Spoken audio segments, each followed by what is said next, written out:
Zee 24 तास एक पाऊल पुढे.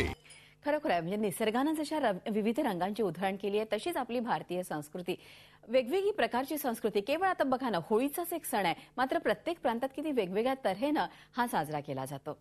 धुळवड आणि रंगभूमी दिन एकत्र आल्यानं कलाकारांचा उत्साह आणखीनच वाढला आणि याच निमित्तानं आम्ही बातचीत केली ते अभिनेते संजय मोने यांच्याशी. रंगांचा आजचा दिवस आहे आणि योगायोग म्हणजे जागतिक रंगभूमी दिन सुद्धा आजच आहे.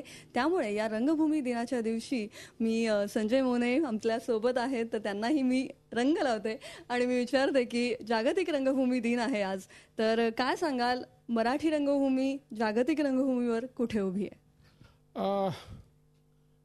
मराठी रंगभूमी जागतिक रंगभूमीवरती कुठे उभी आहे असं म्हटल्यानंतर आता रंगभूमी दिनाच्या दिवशी आपण फार वाईट नको बोलूया, परंतु काय आहे की गेले अनेक वर्ष मराठी रंगभूमीची जी बलस्थानं आहेत ती सोडून आपण इतर अनेक गोष्टींचा अवलंब करतो आहोत.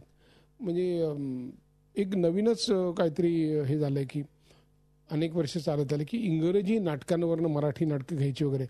नाही, मान्य आहे की इंग्रजीमध्ये साहित्य खूप मुबलक आहे, परंतु आपल्या इकडे फार सुंदर साहित्य आहे. पुनरुज्जीवित नाटकं येत आहेत, नवीन नाटकंही खूप येत आहेत मराठी रंगभूमीवर. नक्कीच हे एक सकारात्मक चित्र मानलं पाहिजे, नाही? नाही, पूर्णपणे सकारात्मक आहे अगदी. म्हणजे यात काही प्रश्नच नाही. नेपथ्यामध्ये आज राजन बिसे, प्रदीप मुळे अत्यंत उत्तम प्रयोग करून राहिले आहेत, किंवा शैलू बर्वे आहे.